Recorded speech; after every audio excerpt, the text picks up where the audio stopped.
I'm very thankful that we have so many high-level speakers on our panelists today. I will introduce them all individually, and it's always a pleasure for me that we have some participants coming also from other regions. So we have somebody who took the long journeys from Serbia, even from Finland via Geneva, and even from Africa via Germany. And today's topic is national security and national resources and security. It's rather a broad subject topic, and but I would like to make it really a broad topic because we would like to highlight the different fields when it comes to play between environment and security.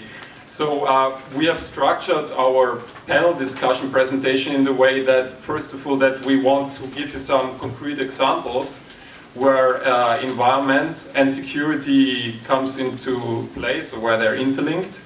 Then we want to present you also some of the initiatives and approaches, especially in the precautionary dimension, that are being implemented by UN agencies, notably the Environment and Security Initiative, where our office is involved.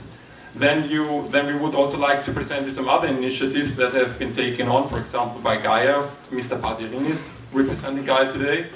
And we also want to maybe highlight also and maybe speak if it is always beneficial to have a lot of international organizations involved in these approaches. So Mrs. Karin Kneisel will more elaborate on this topic.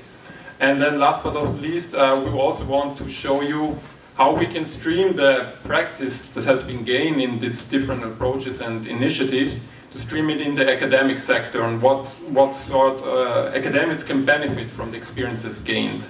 So Mrs. Antielka Mihailov will more elaborate on this topic in the end. First of all, it's a pleasure for me to give the floor to Mr. Mugadita Vignon. He is coming from Africa, and he's the Prince of Abu Baim. It's the old kingdom in Africa, in Benin. And he's working for Bellarmani, which is promoting peace and security in the Africa. So I'm very pleased that he will present you more the African dimension of when national resources can further cause risk and environmental stress, and also in a further sense be a threat to human security.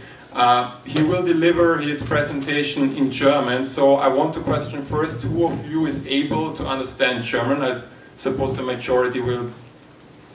So you're able to understand German. Still, nevertheless, we have a colleague who will sum up the main parts of his presentation. So when you have any questions to specific in what relates to his German presentation, please don't hesitate to raise your hands.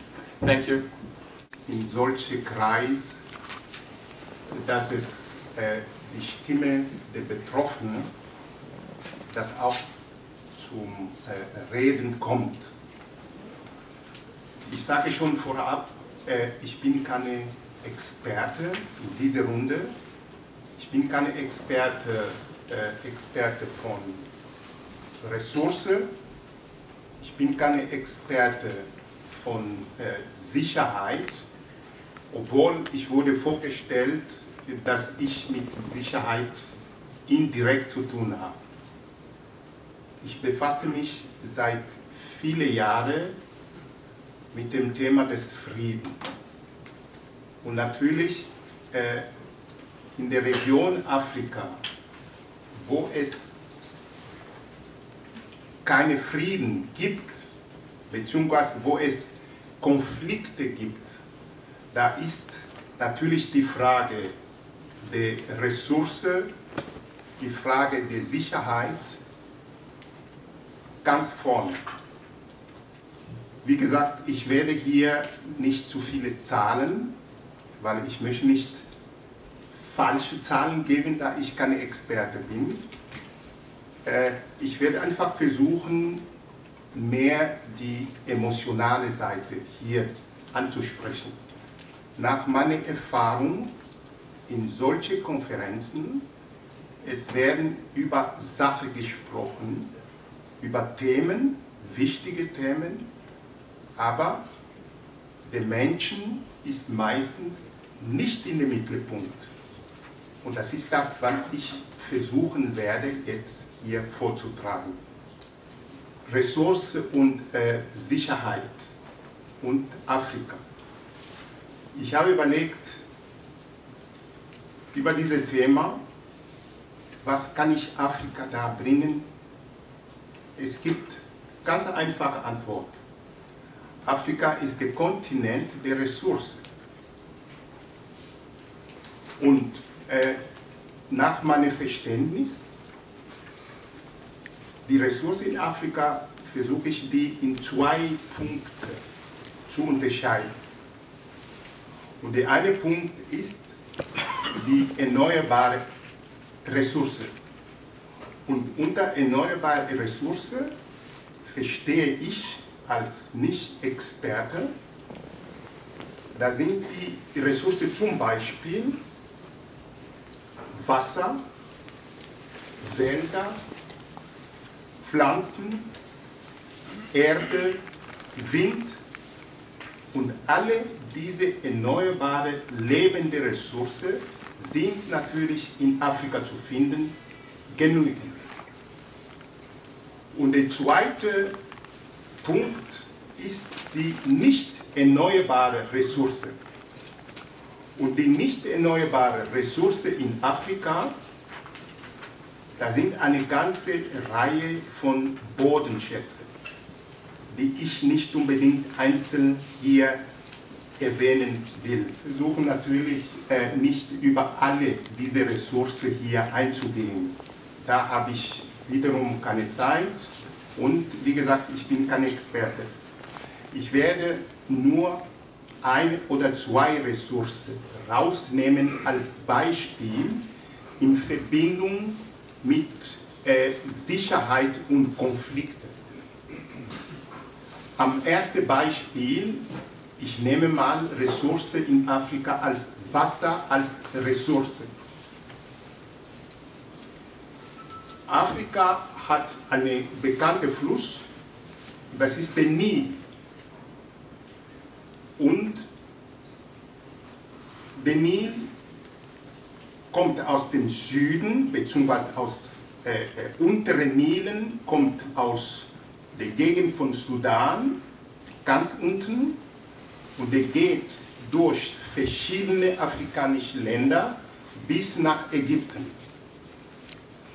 Für diejenigen, die die letzten Monate diese Frage der Nilwasser als Ressource gelesen haben, mitbekommen haben, es steht eine große Konflikte innerhalb der afrikanischen Länder wegen Nil als Fluss mit Wasser zwischen Ägypten und anderen afrikanischen Ländern.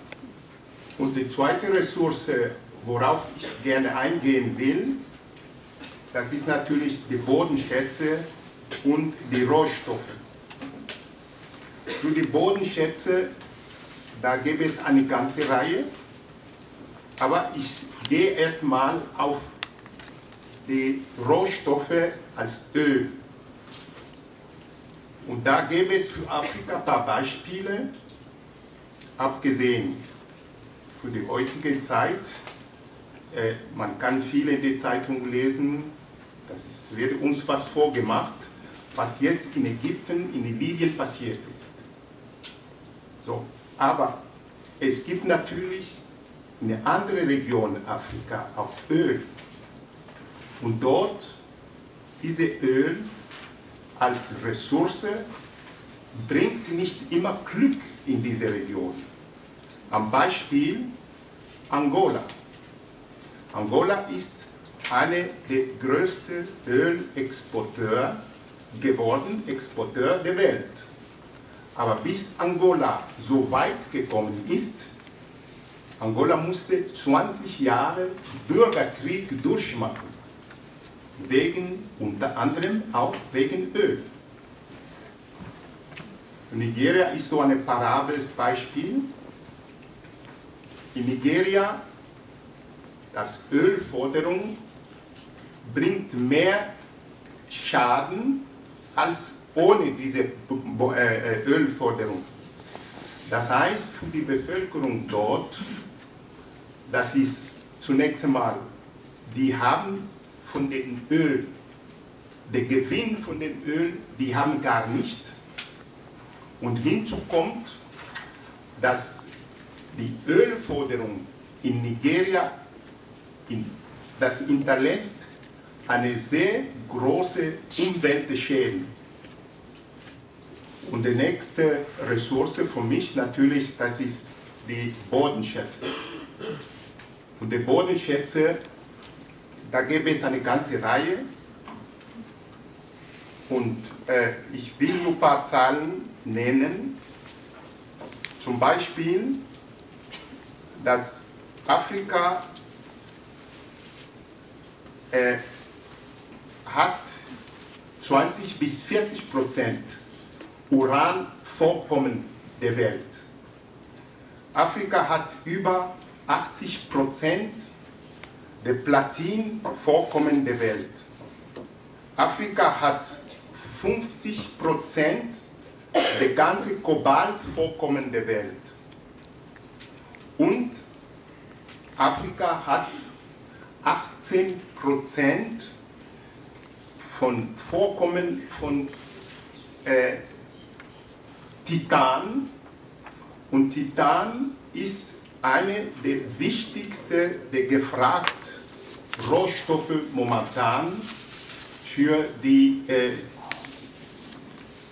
Telekommunikation. Jeder, der hier ein Handy hat, der muss wissen, dass in diesem Handy ist dieses kleine Metall als Ressource und Afrika hat 18% weltweit von diesem Metall. Es ist noch nicht lange her, einige Jahre, und das waren diese berühmten Filme, die Oscar-Preise gewonnen hat, Blue Diamond. Und das hat gezeigt, was Ressourcen in manchen afrikanischen Ländern, welche Nachteile diese Ressourcen bringen. Und das Gleiche mit den Diamanten, das ist auch zurück wieder zu Angola und Sierra Leone. Angola gab es über 20 Jahre Bürgerkrieg und es ging nicht nur um Öl, es ging auch um Diamanten. Und zum Letzten ein gutes Beispiel, was ganz aktuell ist, nochmal zurück zu Coltan. Es wird sehr wenig über Kongo gesprochen. Es wird sehr wenig über Kongo geschrieben. Die Demokratische Republik Kongo, ganz zentral in der Mitte Afrika, strategisch eine der wichtigsten Länder. Und das Land hat so viele Bodenschätze, dass das Land niemals bis heute zur Ruhe kommt. Also ich bezeichne das eine Seite, eine Segen der Natur, aber gleichzeitig eine Flucht, diese Ressource überhaupt zu haben. Lassen, ohne zu erwähnen, das ist die Landwirtschaft. Afrika ist der Kontinent der Landwirtschaft. Aber Landwirtschaft als Ressource im Sinn der Sicherheit hat natürlich der afrikanische Menschen absolut keine Chance der Sicherheit, weil die Landwirtschaft in Afrika, die ungefähr 60% der Afrikaner, die in Landwirtschaft arbeiten, aber die besitzen kein Land. Es wird in Landwirtschaft, es wird Erzeugnis gemacht, zum Beispiel Baumwolle, es wird Kaffee, es wird Kakao und überall, wo zum Beispiel Kakao, ein gutes Beispiel, wir essen alle gerne Schokolade und wenn man sieht, wo der Kakao in Afrika herkommt, dass 40% der Weltlieferanten der Kakao, das ist der Côte d'Ivoire. Und Côte d'Ivoire, politisch, wirtschaftlich kommt nie richtig zur Ruhe. Der Hauptgrund, das ist für mich und die Meinung der vielen Afrikaner, das hat mit dieser Ressource Kakao. Also Kakao wird in Elfenbeinküste 40% für die Welt, aber die Leute in der Elfenbeinküste haben gar nicht davon. Zum Schluss natürlich möchte ich nicht, was Sie nicht erwähnt haben, das ist die menschliche Ressource. Die menschliche Ressource ist in Afrika vom Denken her, das ist ganz wichtig, weil diese menschliche Ressource ist die Zukunft Afrikas. Und Afrika hat von der Bevölkerungsanteil her 60% der Bevölkerung, die sind unter 30 Jahre alt. Wie ich am Anfang gesagt habe, ich bin kein Experte, weder von Ressourcen noch von Sicherheit. Mein Thema, mit dem ich beschäftige seit vielen Jahren, das ist das Frieden. Ich habe überlegt, wie kann ich denn dieses Thema des Friedens in diesem Zusammenhang der Ressource und Sicherheit.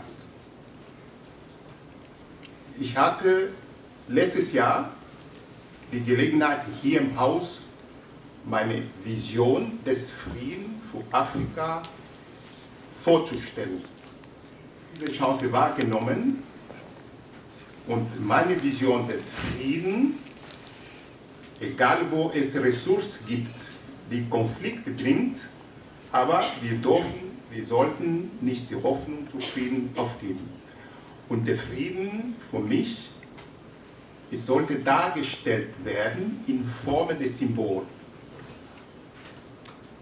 Bell Amani. Bell, das ist das Wort Englisch, das ist die Glocken. Und Amani, das ist Kiswahili, afrikanische Sprache, das ist Frieden. Es ist im Grunde ganz einfach. Mir geht es darum, den Menschen dort, die dort leben, wo Ressourcen gibt, wegen dieser Ressourcen immer unter Konflikte, dass diese Menschen wenigstens eine Hoffnung geben mit einem Symbol. Die Konflikte dort, die werden in Afrika leider nicht mehr so gelöst wie seinerzeit in afrikanischer Kultur, die werden gelöst mit Waffen.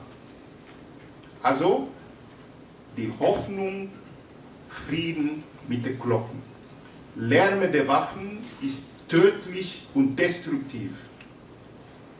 Ich bringe entgegen diese Waffen den Klang der Glocken. Und jeder Glocken, den ich bringe von hier dahin, ist begleitet mit 2, 3 sozialen Projekten. Also hier eine Hoffnung zum Frieden und konstruktive Hoffnung.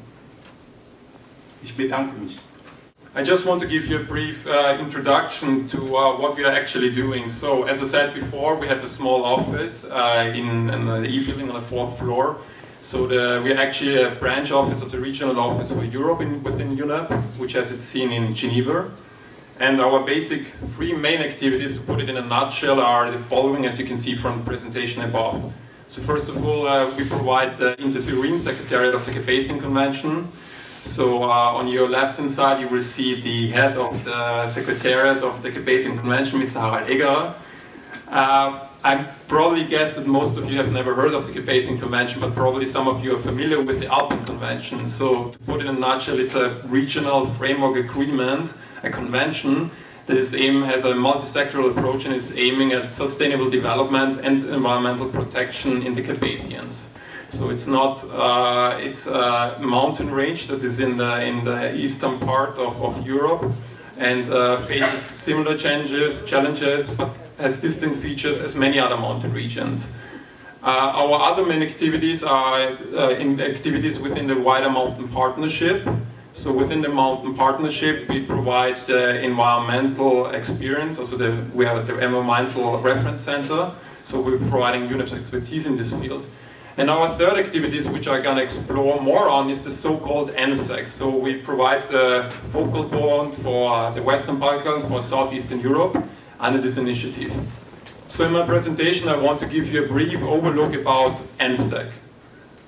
First of all, what is what NSEC? NSEC was founded in 2003, and it's an initiative that has been joined by various organizations that you can see below the logos. So the OECD, UNEP, UNDP, the REC, and also the UNECC, the United Nations Economic Commission for Europe.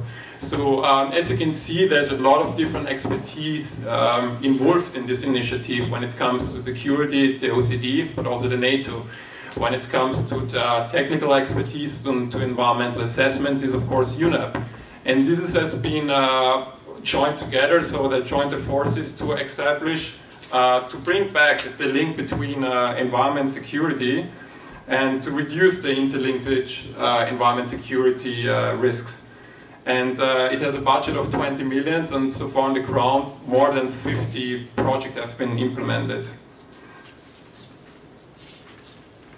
As you can see, what is very important about NSEC, which is this key element of NSEC, is that it has a regional approach. And it's very important because a lot of the environmental challenges that we have, and it's not just climate change and pollution, but they're of a transboundary nature. And in order to tackle this challenge and to have an effective response, you need to have a regional approach.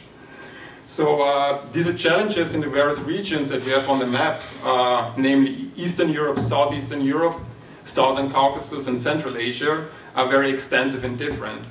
But NSEC's solutions have a common field of action, and this is cooperation. So as you can see, it's not only a cooperation between these various organizations that are I have mentioned before, but NSEC especially puts a strong focus on cooperation with national experts, with governments, with the civil society and research institutions. And this brings me actually back to the first presentation, because what is very important that when you're going to implement activities on the ground, that you ensure public participation. So also not from the private, but also from the public sector. So I'm very happy that we have also somebody here, representative from Gaia, who's really coming from the private sector, so a company actually that is involved in such activities, and we'll give you later a good insight what they are actually doing. So what NSEC is actually doing is NSEC works to restore the broken link between environment and security, but for the benefit of the people on the ground. And it does this by the field presence of these various offices, of the OECD, of the REC, and UNDP.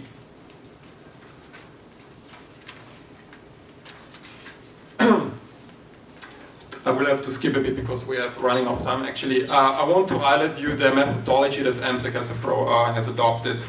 As I said before, the core activity of NSEC is to identify and to assess the environment security hotspots, and this has been done mainly in these regions before. So what has been doing in the first phase is to provide a regional assessment in these 4 regions. It is important to find, first of all, to find data collection, to identify and to map the regional environment and the security risks and priority hotspots.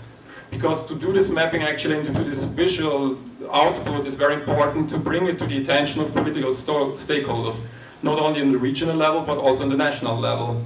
So then it comes to the next step, which is the national and regional consultation.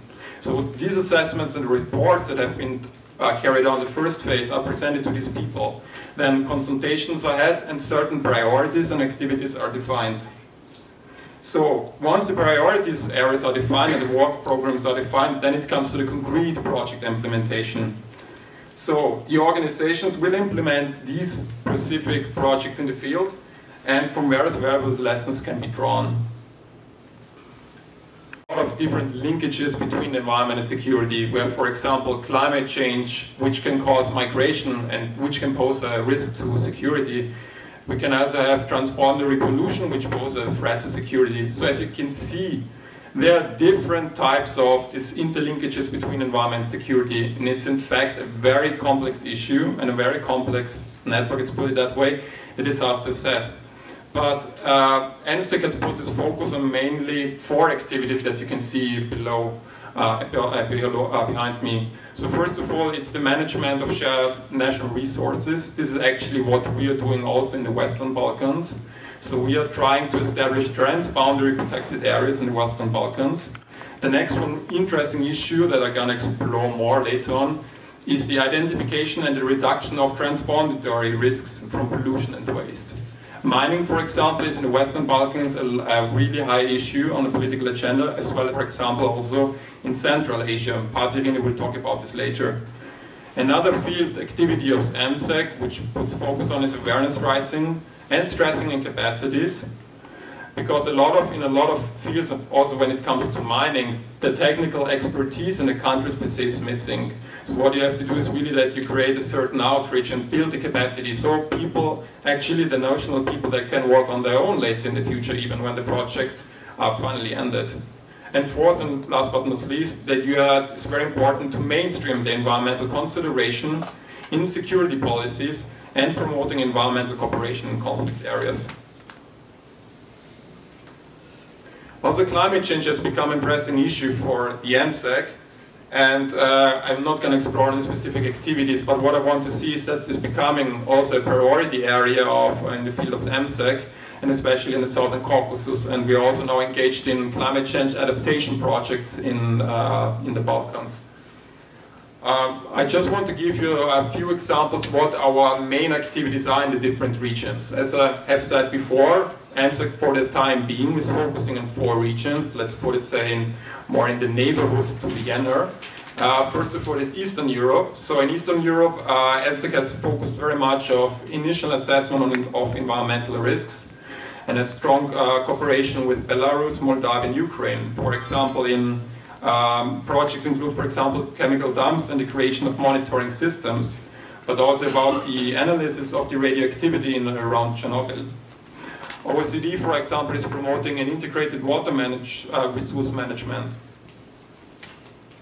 The Caucasus is also a priority area for the MSEC. So, for example, in Caucasus we have a project that actually deals with wildfire management, training and response mechanism. Also, there's certain cooperation going on between Azerbaijan and Georgia on the assessment and cleanup of dangerous pesticides. The probably most interesting, for us, interesting area field of action is, as I mentioned before, is the Western Balkans. So we are doing there remediation activities in mining sites. I'm going to show you what does it mean in concrete terms. And the last action region is Central Asia. And there, for example, we have a project going on the assessment of water.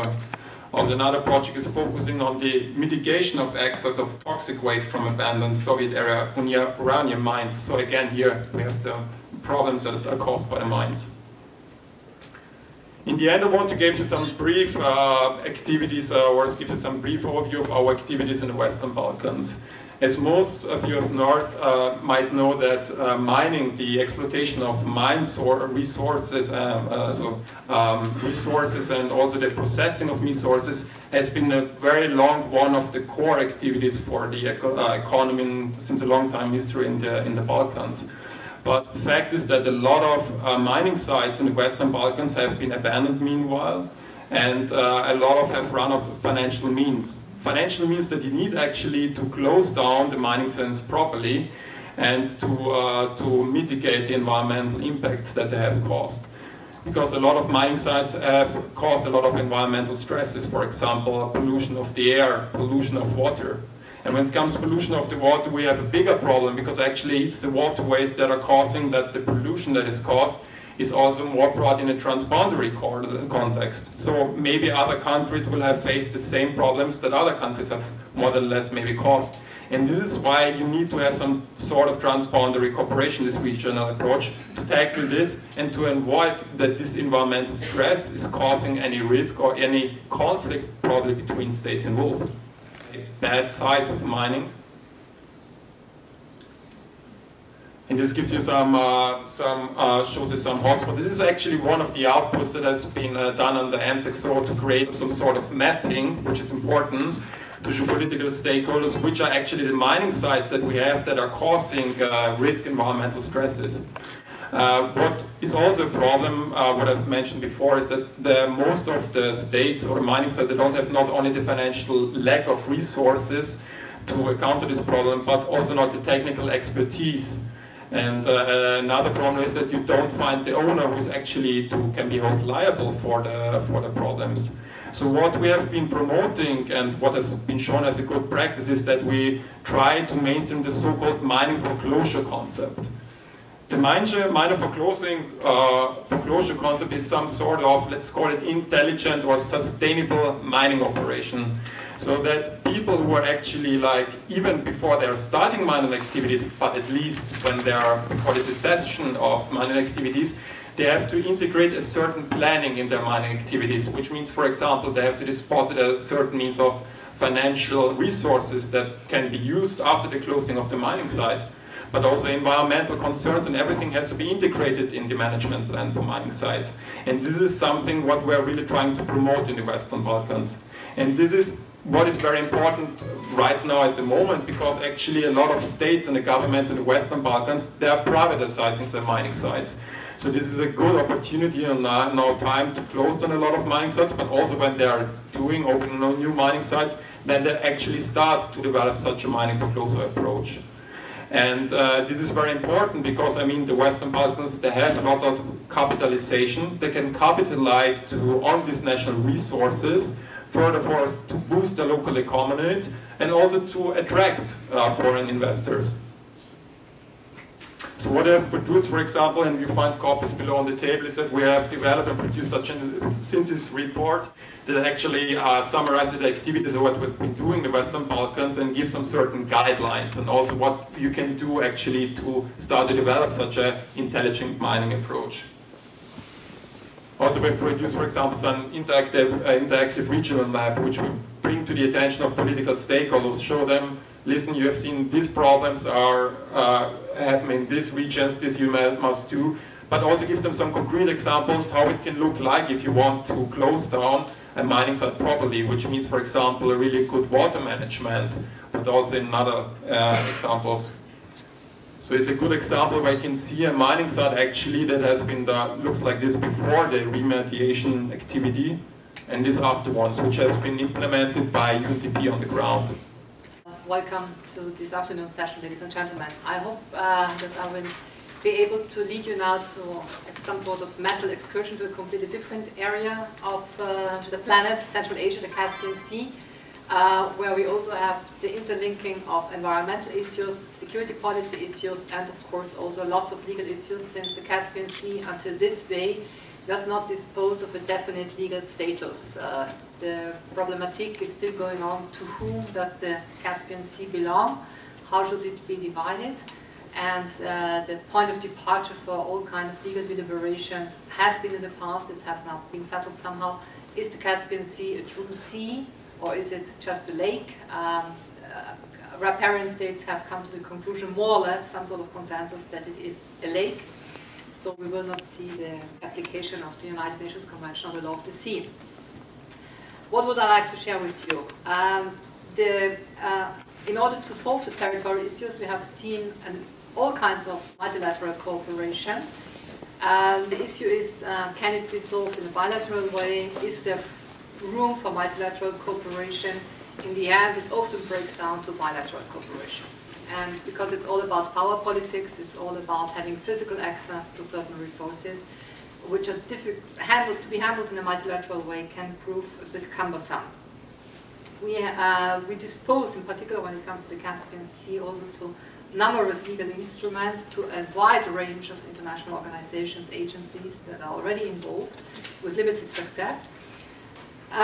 We see a certain importance of the private-public partnership, but in the end, a lot about the importance, in particular natural gas and oil, is of course highlighted by the skyrocketing pricing, and to apply here common standards is not easy. So to add to all that, the legal approach, what is law, unsatisfactory guesswork, as one of my teachers has said at the tender age of 92, and we are still in the process of guessing what to do. Let us first of all define the region we are talking about. There's an old name that gives some sort of goose pimples to the United States when we speak of Eurasia. Eurasia, the large continental mass, Europe linked to Asia, the old idea about Western technology and capital plus the resource-rich Asian landmass. You might be familiar with the Brzezinski ideas on the importance of the new old great game that he launched in the early 1980s. And then, of course, in the 1990s, when we saw this enormous rush towards physical access to the resources of the Central Asian states. By the way, since I'm a bit involved right now in political analysis in what's going on in North Africa and what will, I'm pretty sure, happen in the Arabian Peninsula, I would also not exclude Central Asian states. There is an amazing wind of change right now going on, and that could also affect those states, which are and have been on the agenda for quite some time as the golden bonanza for oil, gas, and other minerals. President Carter, just to give you a little anecdotal quote, he was already engaged in that part of the world, and he says, the present situation differs from the one he tackled in one main respect, namely that there's a global competition from China and India that the United States did not know in the 1970s, 80s. And that makes the big difference. And when you are in Central Asian countries today, you will already see, you just have to go to the construction plants, you just have to see the hotels. A kind of new multipolar order might be in the making by just watching who is part of the game there. What counts wherever you go, whether it's on the African continent, whether it's Latin America, it's all about physical access to the fields, and I always insist on this aspect of physical access because it's not just about the concession title, it's not just about disposing of the legal title, it's all about being able to accede to the field. And I took here an old picture when one gentleman was still in power and the other one not yet, Crown Prince Abdullah, now King Abdullah. He just came back from 3 months of hospitalization. He's in his mid-80s, and after lots of Saudi bashing that we saw after 9/11, there was some sort of new alliance in terms of getting along. When you see this picture, walking hand in hand, looking into each other's eyes, even though that was at the height of very strong confrontation between the two countries, it reminds me of the quote the former Saudi Minister of Oil, Zaki Yamani, once said in the 70s, "Oil alliances are stronger than Catholic marriages." There's very little that can really break them up. So here we see it, it's a very old alliance since World War I. All the victorious and defeated powers have been aware of the need for physical control. So oil and gas have entered the center stage of all kind of security policy. It's really not a new topic. I mean, I'm a little bit amused when I watch all these kind of energy conferences, energy security, etc., that have been mushrooming ever since 2006, 2007, in particular in the context of supply disruption because of natural gas from the Russian Federation, etc. Energy is an old topic, it's only constantly rediscovered. For those of you, there might be some here in the room who experienced 1973, 1979, I was a child, but I still have a very good memory of how the situation, how the overall atmosphere was in the autumn of 1973, and I wouldn't exclude some sort of geopolitical skyrocketing of oil price today, once again because of geopolitical reasons and not so much because of supply and demand. I come back to the physical ownership that is decisive. For those of you who here have some sort of legal decree as their background, you might remember from your civil law classes the profound distinction, at least that we have in the German law tradition, of possession and property. The thief is the possessor, the one who has the physical control over the object, while the owner who carries the property, this ownership is evidenced by the registration in the Kataster, for instance, as there's a limited number, but still a number of countries in Central Europe to dispose of that. And since in those areas of very strategic oil and gas affairs, it's all about physical access. It's, as I repeat myself, not so much about carrying the legal title, it's not so much about being registered somewhere. Of course, we also have the military dimension that is part of the whole thing, unfortunately. And that also, of course, makes the difference between the revolutions that we have seen in Egypt and Tunisia, even though Egypt has turned into a quite important gas exporter over the last 12-15 years. But it makes a difference when Libya is in uproar, even though the Libyan oil and gas production is also limited, but there's a high potential. Just watch 45,000 Chinese workers currently being evacuated. So it gives you an idea about the enormous interest, and the great game is taking place not only in Central Asia, but also ever since Mr. Gaddafi was reintroduced to the international arena, in particular because BP wanted to have that happen, because they wanted to have access to the wonderful offshore gas exploration in the Mediterranean. So that was a driving momentum. Mr. Gaddafi hasn't changed since 1969. He's the same old Gaddafi. But in the eyes of some British officials, in the eyes of some Italian officials, he has, of course, tremendously changed, and he has become a true good friend. Bismarck, another source of intelligent growth. Geography being the constant dimension of history, that's what Otto von Bismarck once said, being most probably one of the true real politicians in his own way, Kissinger being one of his fans and seeing himself as the heir to that gentleman, what I would dispute. That applies to all types of resources, and since we know that whether it's copper, whether it's oil, whether it's water, these resources do not exclude some sort of reshuffling of borders right now that we see because, once again, of resource conflicts. The old trade routes, be it the old Silk Road and others that have today come back to the consciousness of people. I'll go into certain details later on, maybe also in the debate. We see, what I would like to particularly deal with is the Turkmenistan, Iran, Central Asian issue, because I've dealt with that in the recent past in more detail. Energy, security, regional cooperation, all that is, for instance, the title of the Shanghai Cooperation Organization. Shanghai Cooperation Organization comprising the Russian Federation, the People's Republic of China, plus the 5 Central Asians, plus as observers India, Iran, and Mongolia. It's an organization with quite a strong cloud of importance, I would say, on all that topics.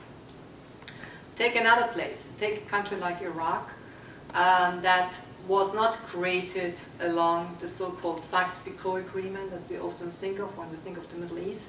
Sykes-Picot map looked completely different from what the Sanremo map then looked in 1920.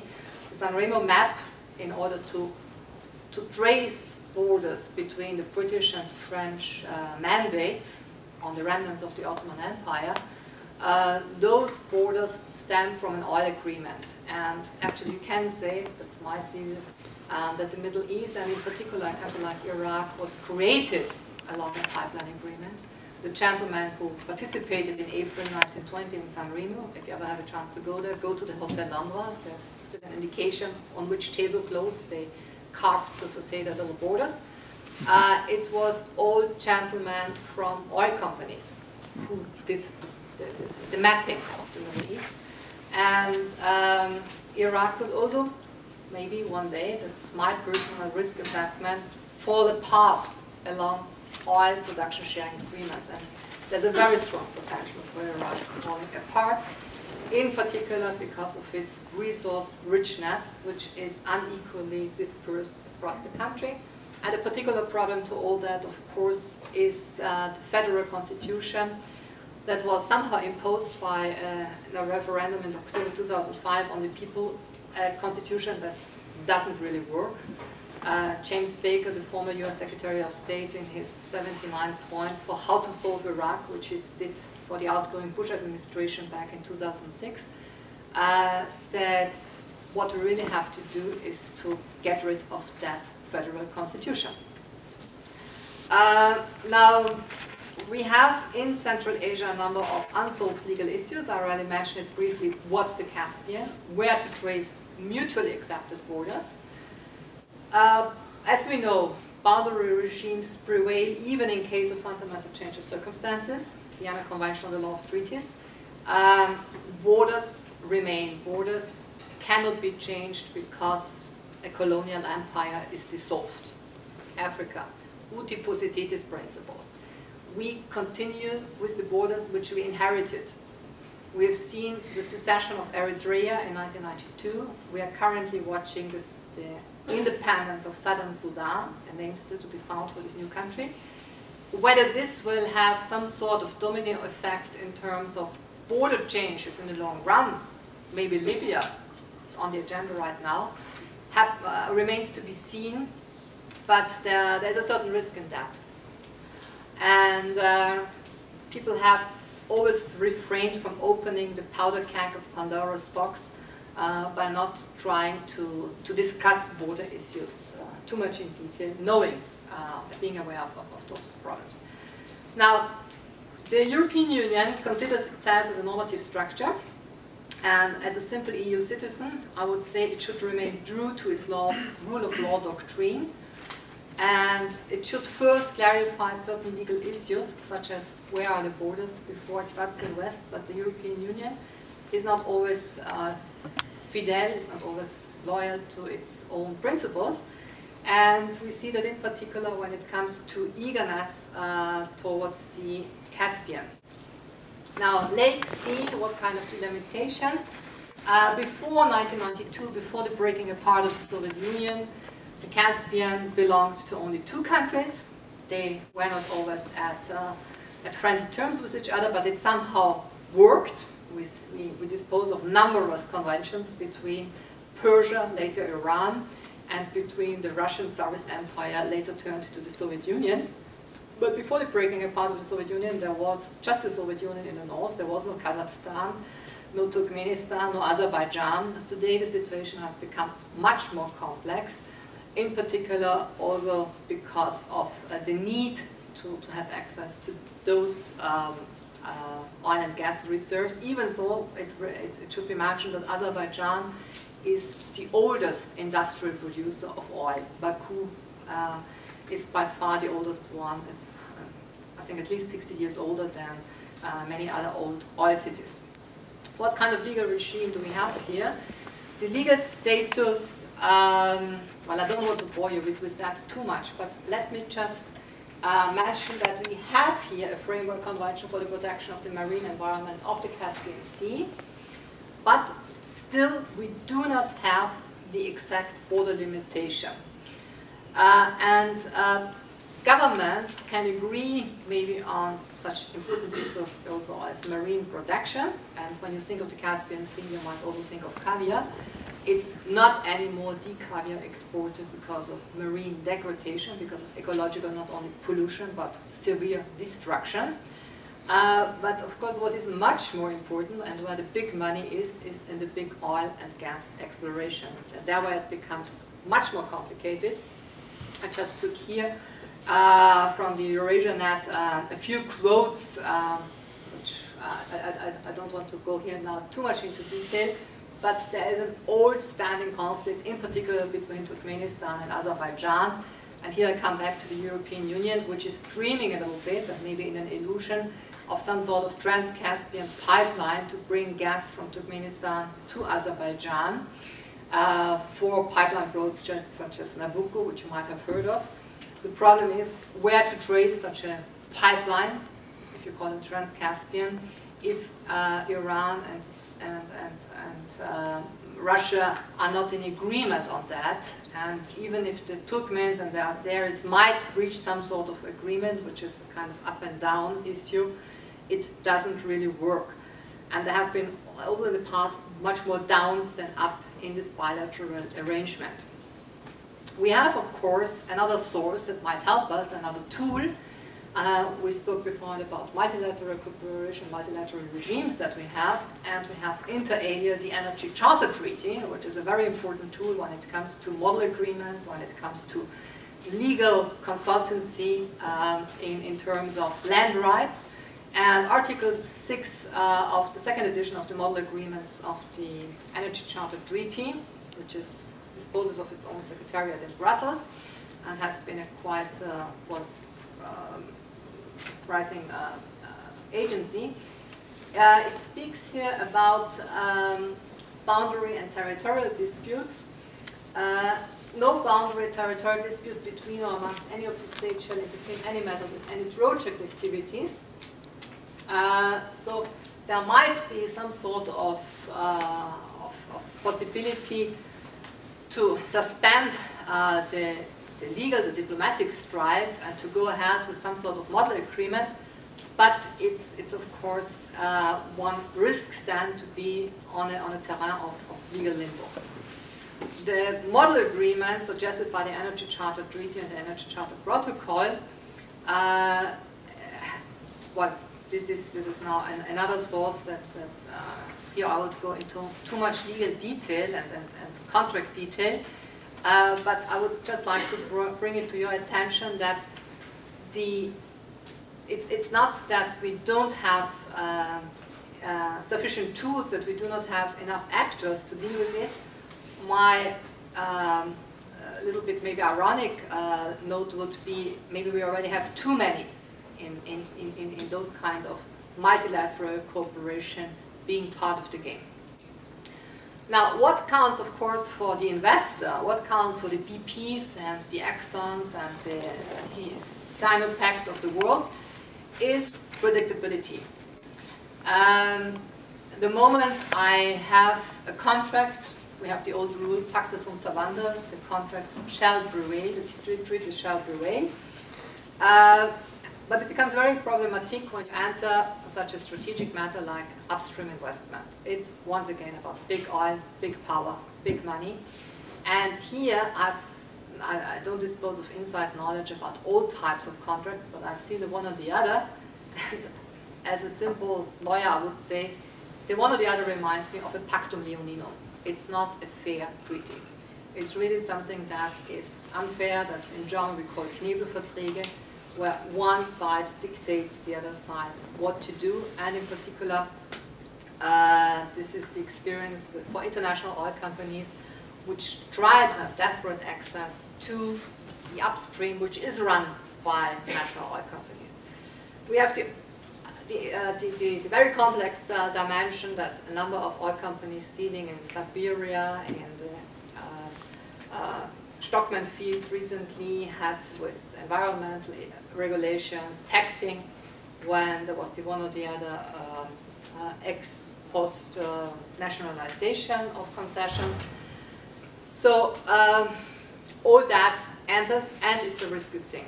So, and above all that, we should also not forget that a number of international oil companies are, of course, also under scrutiny of public opinion, which does not hold true for companies from, let's say, the People's Republic of China or India, which are not exposed to the same checking. Which costs of exploration do you run in which direction will development evolve? Impossible to say today who will buy which type of oil and gas at which price. As I mentioned at the beginning of my lecture, the prices of oil can go through the roof, as we have seen it back in '73, simply for geopolitical reasons and not for reasons of supply and demand. Demand, in particular in the OECD world, is in full decline. It has been in full decline ever since 2006. The main clients of most of OPEC countries, for instance, but it also holds true for Central Asian producers, is Asia, is China.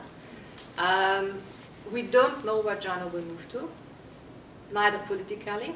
Just think of what happened 2 days ago in terms of nervousness when it comes to people who wish to drink some jasmine tea. and jasmine tea having become a political connotation.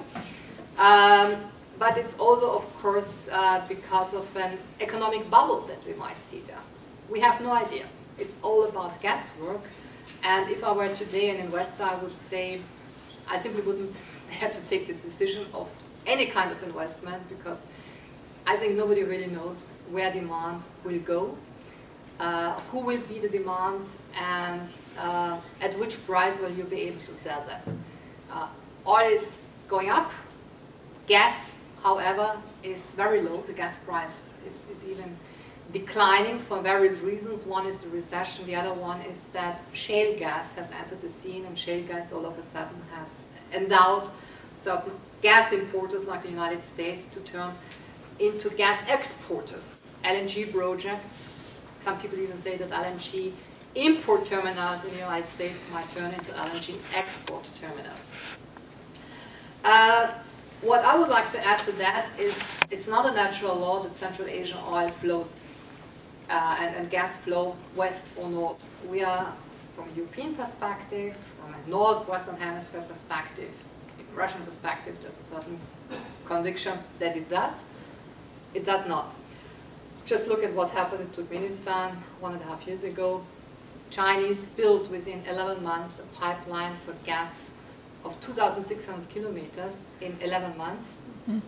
The European Union has been talking about a pipeline that is 2,800 kilometers, 3,000 kilometers for about 12 years. It's also interesting when you go to some of those meetings to see who is absent. You will see lots of European countries with all their bilateral approaches. It's all about bilateralism. I'm not aware of multilateralism here when it comes to the investment issue. And who are the absentees? Chinese investors don't have to go to these conferences. They simply build. What is important also is to see how the entire investment climate will evolve. And right now, today, actually on the 28th of February, here in the afternoon, I don't have any idea where to go to. I would have been maybe a little bit more intelligent a month ago. But really after the last few weeks, with all what's going on, we might see a completely new chapter opening up.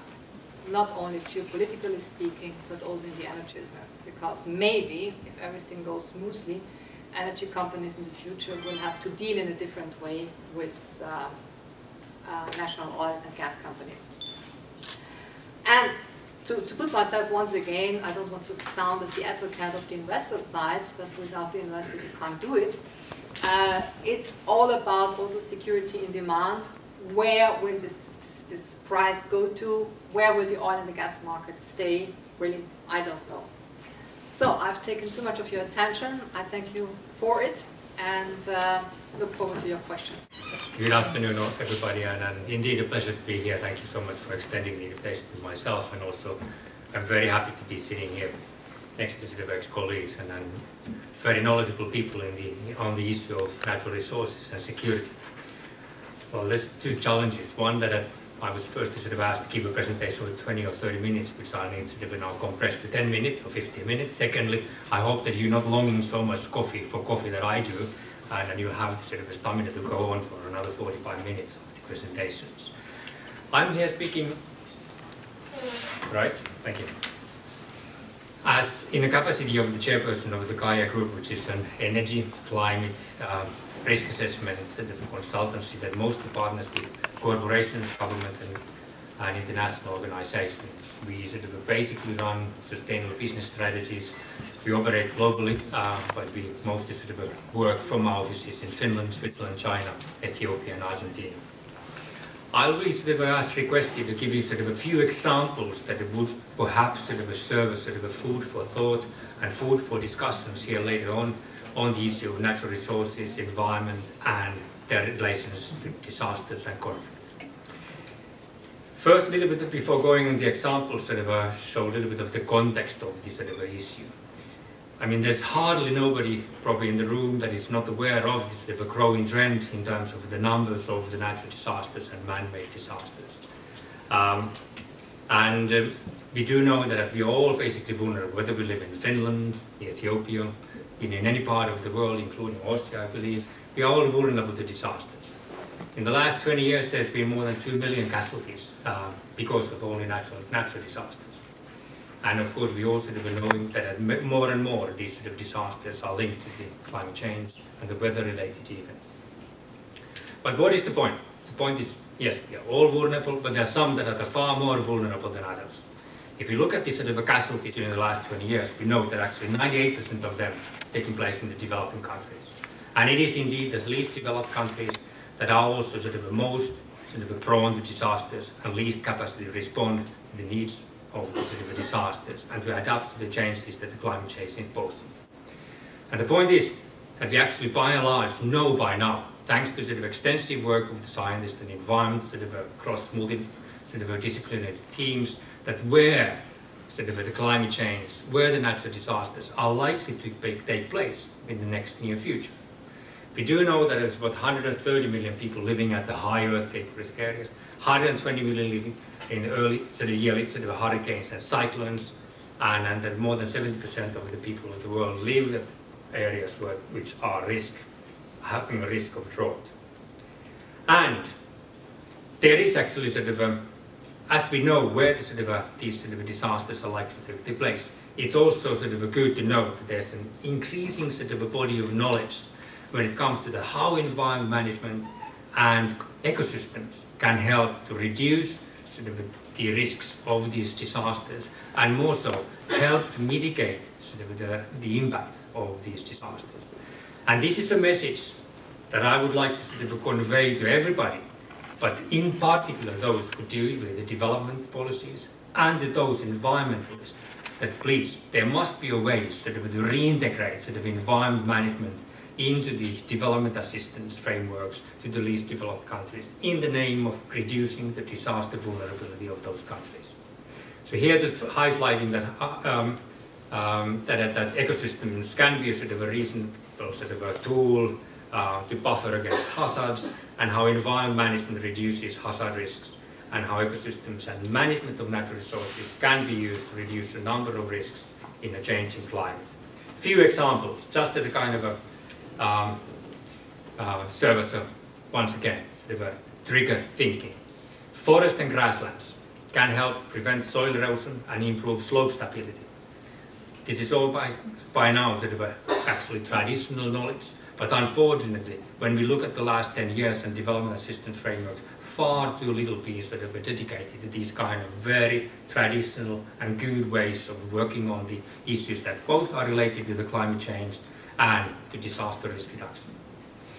And there's also a growing body of evidence of the financial means of the forest and grasslands, not only as forest, as timber, but also what would be the economic value of these kind of ecosystems because of their specific value in reducing the disaster risk. Coastal vegetation, coral reefs, sand dunes can help to protect them against the seaborne hazards and such as wave impact. A lot of this was discussed in the aftermath of the Asian tsunami, and luckily quite a bit of a knowledge, this kind of a traditional old environment knowledge has now been reintroduced to the framework agreements between donor countries and the developing countries in Southeast Asia.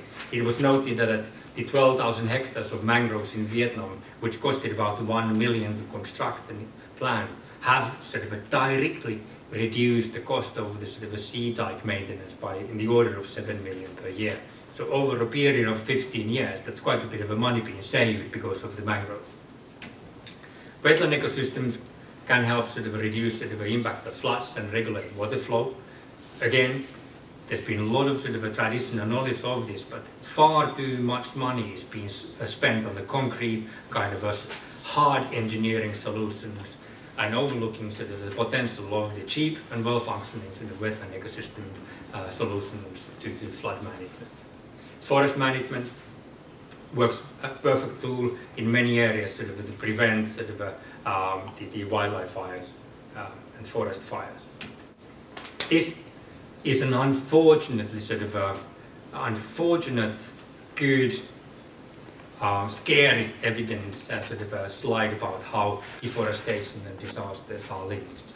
This slide is actually from 2004, and during the last year I hesitated to show this slide because it speaks out about the case of Haiti.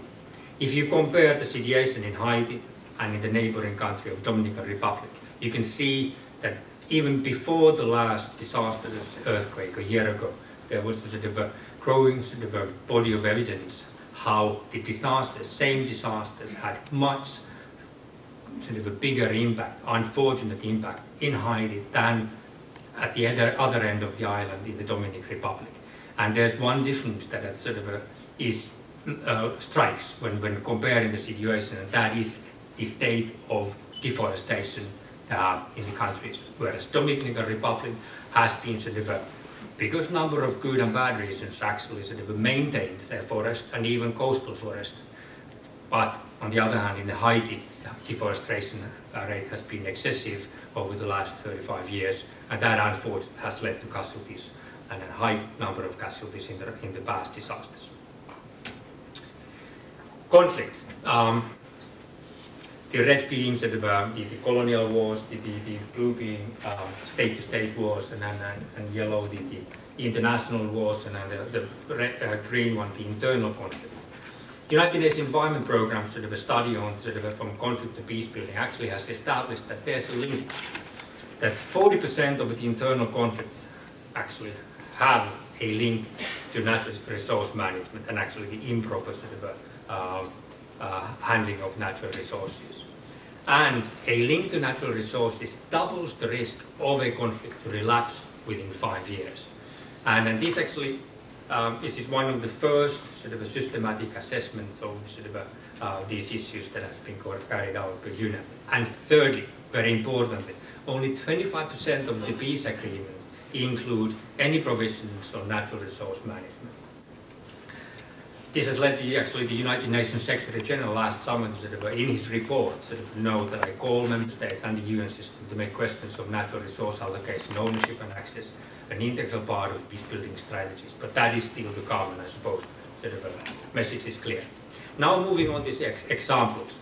For some reason, the Arctic has become one of the hotspots, political hotspots of the world.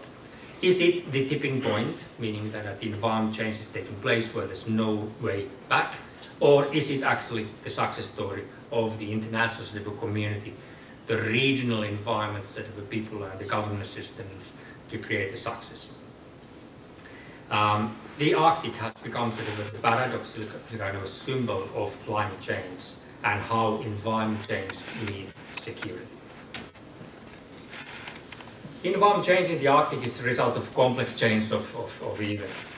But there are two basic natural phenomena, namely climate change and pollution, which meet the economic drivers of the world. One, hydrocarbon energy resources, and then access to new fast shipping routes and fishery. Climate change basically means then yes, warming effect as such, and the changes in the ocean streams. That in particular leads to melting of ice, but also it reduces, and perhaps more so, it reduces the so-called ever ice cover in the Arctic region. And the warming water temperatures and any other environment change that is taking place, it's putting the population, the flora and fauna at a great need to change. And you all know probably that at once Greenland has lost its ice cover. That means that the sea level has risen 7 meters. When we talk about pollution, so we mainly talk about mercury and other heavy metal pollution. Acidification and the cocktail effect at flora and fauna, which is there's ongoing, very recent assessments that how small doses of certain heavy metals during a long period of time can have very severe impacts on species who live in that kind of very particular environment where the daylight, when the coldness, and the diet of the people is very particular. And that itself leads to a very specific environment change. Yes, the changes are very significant, but the problem there is the speed of it. So polar bears and some of the world's largest fisheries are doing their best to adapt to the changes that are scaling rapidly.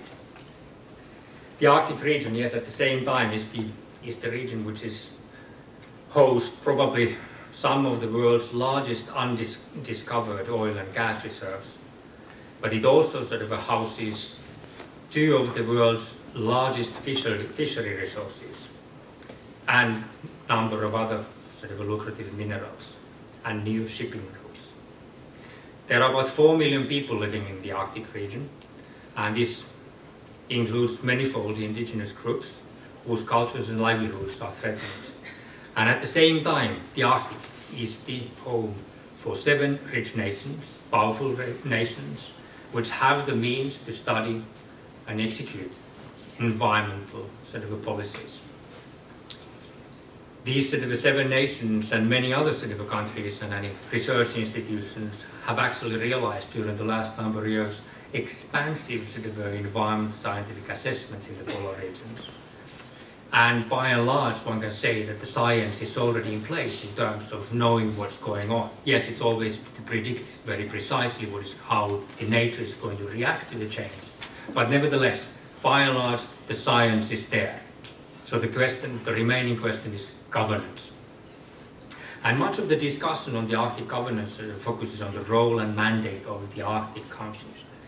The Council was established in 1996 to deal exactly with these issues, sustainable development and environment management of the Arctic. It is a consensus-based and project-driven body with 7 countries as members and one seat for the indigenous people. And that sort of is a daunting sort of a challenge. How 8 countries alone, 7 countries and indigenous people can actually solve an issue that has a global effect.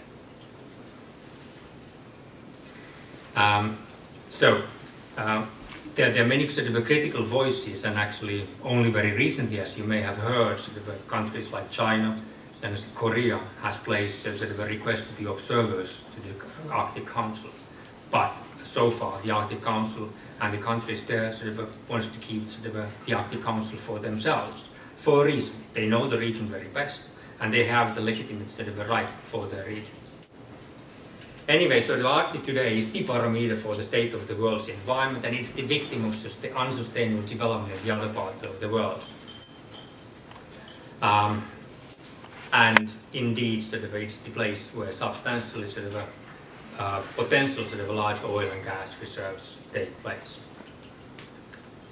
Here on the slide you can see, probably not very exactly, but the sort of the ice extent, which shows that at the last 2 years, and actually it is actually from a very actual sort of online knowledge on the sort of extent of the ice coverage, that at the 2009-2006 the ice coverage is below the sort of the average sort of ice area in the Arctic.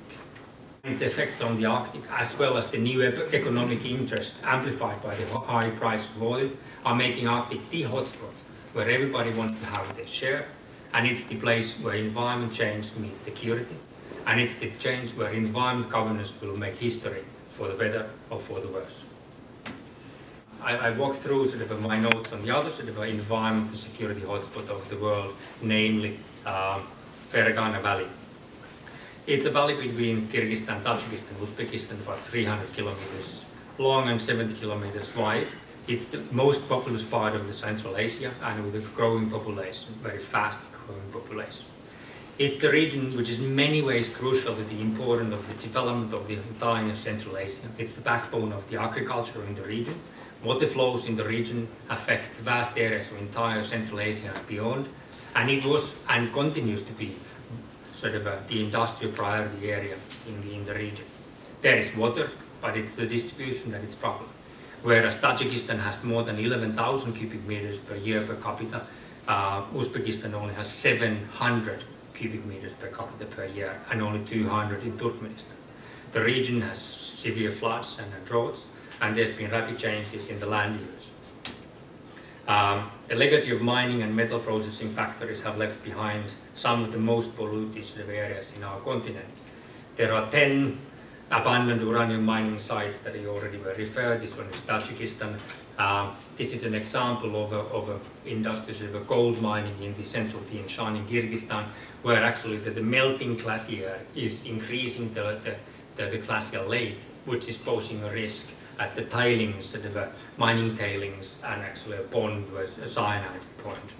A typical example where you see the complex, you have the climate change, you have the old legacy of mining, and sort of a current interest of the local population. Yes, anyway, sort of the difficulties related to livelihood development, access to natural resources, climate change, increased natural disaster risk, pollution and impacts of cross-border environmental risks, coupled with a relatively weak rule of law, ethnic issues, population growth, unemployment, and uneven economic development. Yes, and the region is certainly a security risk itself. I probably sort of I wanted to introduce a specific program that we've just started in the region, which looks at the kind of a role of the private sector, and exactly what was here pointed out, that how sort of the influx of investments in the region in its mining sector could be turned into an actual positive and potential sort of a case for success in the region. I think that in the short bit of time, sort of I can provide you more information about that in any aftermath of the conference. I touch upon the third case, which is it is not exactly about the environmental security hotspot, it's namely about Finland. But in a country where and how environmental security has integrated in the national security. In 2006, the government of Finland adopted a strategy for securing functions vital to society through a very thorough set of threat assessment and scenarios that were developed.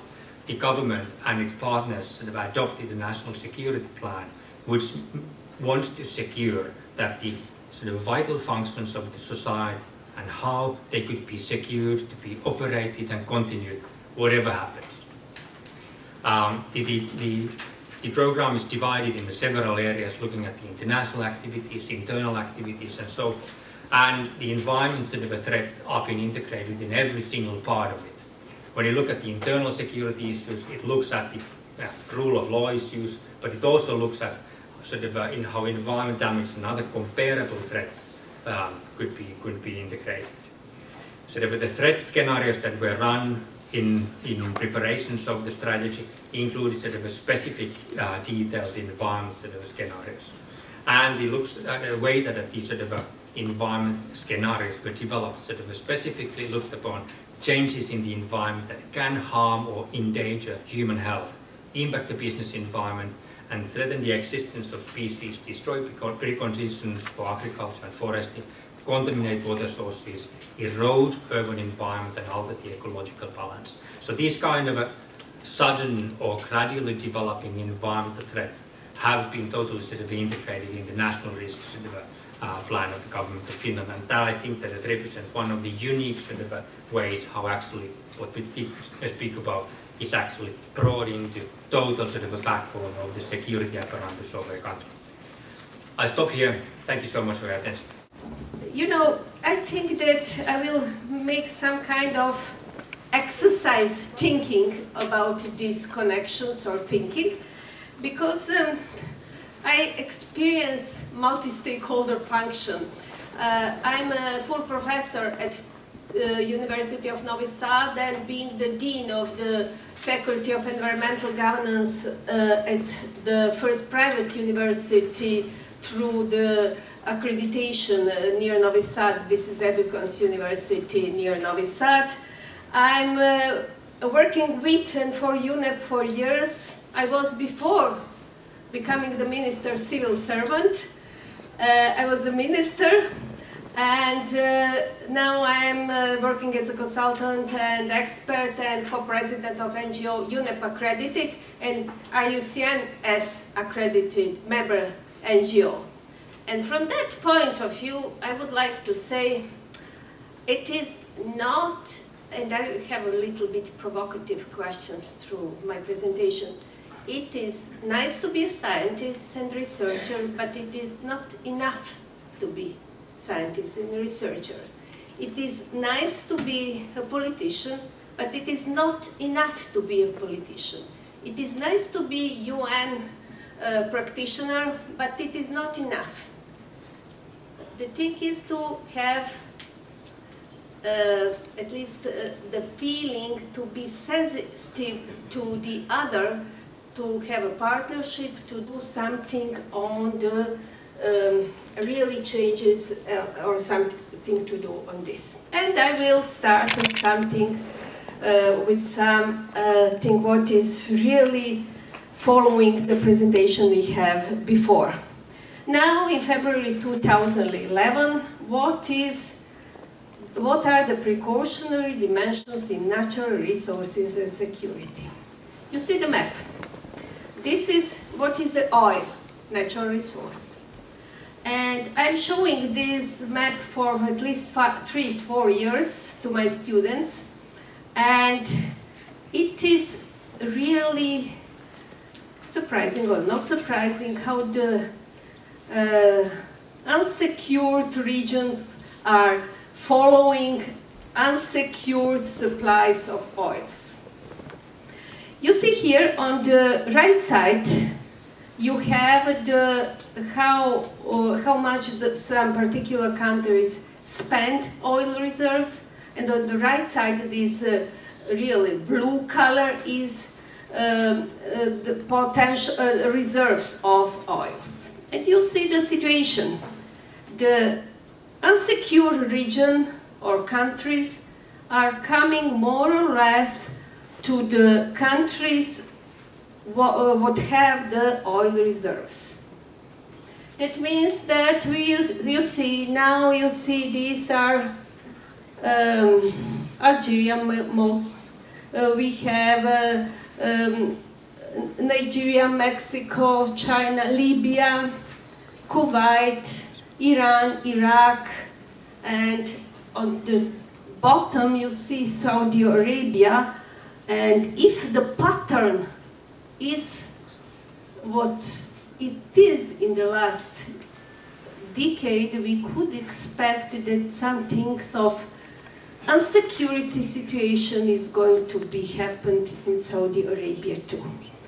And this is why I would like to, I always like this nice hockey player, and it was once a famous hockey player, Gretzky, who said in one TV interview how he's successful. He said, "I skate to where the puck is going, not to where it's been." And it is a nice message always when you need to have the message that something should be changed, not to do everything on the old patterns. And I'm coming from the region of Balkan, or somebody would like better to call that Southeastern Europe, and the region is under the pressure of energy insecurity, although we have the Regional Energy Treaty, but it is very weakly implemented. Now, if you go in any country in Balkans, you have offers of small hydro, of all kind of energy sources. We have all talks about the big natural gas and oil suppliers. But when you do some small exercise, I did that with students for one particular river in Serbia, small river, and if I put all offers on the map, how many offers they have for small hydro at that particular part of the river, it comes that 10 small hydros are offering to the different municipalities. It seems that a lot of unplanned situation is going on, and still this is not big picture. There are a lot of small pictures, but somebody have to put that in the big picture to have some kind of better situation overview. And energy security is very much linked with environmental security. We have as environmental ambassadors, we have a project, local environmental security, in 7 municipalities on the south of Serbia. And you know what? The people think that the most unsecure issues are corruption, energy supply, losing the job, and waste management. It is interesting setup, but it is how the citizens are having how they accept the term security. And this is very important, how the community thinks about security. Security is not, as always, thinks somebody coming as a police or some kind of such things. Now the ordinary people are less secure if they don't have good life conditions, and if they see that something is happening in society they don't like. And precautionary dimension in natural resources is, and security is to anticipate the future, learning from the past. In last more than a decade, and I'm happy that Mr. Rina already mentioned it, but I will mention in another perspective this kind of post-conflict cleanup. It was from 1999 after bombing until 2002. I followed, as you were, that very closely, but the process is going on. But what I would like to point out, that in 1999, environment was first time taken as the humanitarian aid. And it will be a nice article for some scientists, how environment became the humanitarian aid. Because before that, it was not. And it will be a nice exercise to link the science and UN work in the region, because it is something that is really, for that time, revolutionary. The second project or initiative is already mentioned by Mr. Jurek, is an environmental security initiative. Very good results, politically, scientifically, with mining, mountains, biodiversity, water resources, with potential to be the important umbrella for. And I add this, connecting my previous thinking with the following ones, that environmental security should be in the future environmental and energy security, because this is something covering what is happening in the region, and I think all over the continents, what we heard here today. We heard that in Africa, in Asia, in Europe, and everywhere it is security is mainly energy security and environmental security issue. And now some lessons about science education. I'm not telling that it is everywhere the same, but in Balkan, science is in transition and very limited financial resources. Education is in transition. We are changing the system of education from the traditional one to one common in European Union countries, and sometimes scientists and researchers are more concentrating to keep their position and job and to produce scientific papers than to concentrate on the subject or to really make scientific and research changes. For example, in our country, it is a need to publish, I don't know, 2-3 papers per year or something, and you have to produce it. You are manufacturing your scientific papers. And in that kind of rushing transition, you don't have really situation to do the research. And it is usually we don't have too much courage to look to the future, to reshape scientific disciplines, because this is still old pattern in financing. We are financing the scientific disciplines as 20, 30 years ago, but the science is really changing. And sometimes you couldn't find where is environmental science. Everybody in the financing ministry asks you, is that natural science or engineer or human science? This is still old patterns in financing the science. The same is on educational courses, and very much is acting, science and education is acting in concordance with business as usual. And what I would like to point out, usually we think that research and science is in scientific and research institutions.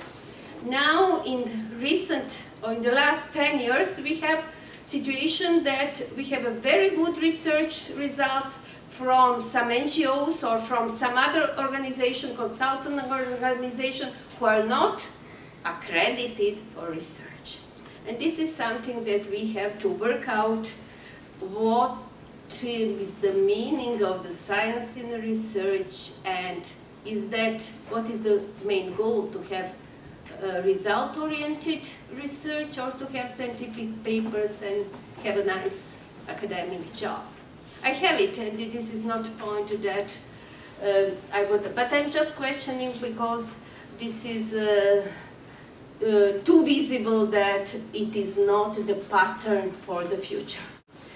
And academy is also not free of corrosive and corrupting influences. This is not my sentence, this is published in Geoforum in 2008 or 2008, this is a journal. Equal to those that plague consulting and salaries work with the developing agencies, and in the same paper it is pointing out that some kind of academic orthodoxy is existing, that academicians would like to be academicians and sometimes they don't like too much to work with UN, with others, because they feel like they are academic orthodoxy people. And sometimes something very important is the Rio Principle 10. This is talking about sovereignty of states. And states have sovereign right to exploit their own resources. But do not cause damage to the environment, to the other states. And that is really what UNEP is doing for years and playing and will play an important role, because, okay, the natural resources is your country resources, but sometimes countries are so small that it is not possibility that it is not influencing the neighboring or some other countries, and sometimes the resources are so big that it is not a situation that it is owned by one country. And it is my last more question than answer, how to connect academicians and UN practitioners, supporting cooperation towards result-oriented development, research and development, supporting research and development towards result-oriented development, and supporting transformative education towards results-oriented development. And it is very important to point out the governance goal oriented to environmental and energy security. For example, by creating Southeastern Europe or 8+6 Danube Center of Environmental and Security Expertise. It is now in the region, I'm talking about this part of the Europe, we now have a new cooperation agreement. This is Danube Convention, and under the Danube Convention there's 8 European Union and 6 not still European Union member countries. And this kind of energy and environmental and security will tackle all Danube from the spring to the end to the Black Sea, and it will be very interesting exercise to have some kind of environmental and energy security initiative activities there. But the main issue, or not the main issue, but important issue, who is listening, me or us, today? Somebody have to listen that and to put these projects or programs or initiatives or ideas in a practice. There are people who are financing. They're usually not on such kind of events, and I could suggest the next kind of colloquia to invite the people who are having finance power to listen what is coming on, or to skate where the puck will be in 10 years. Thank you.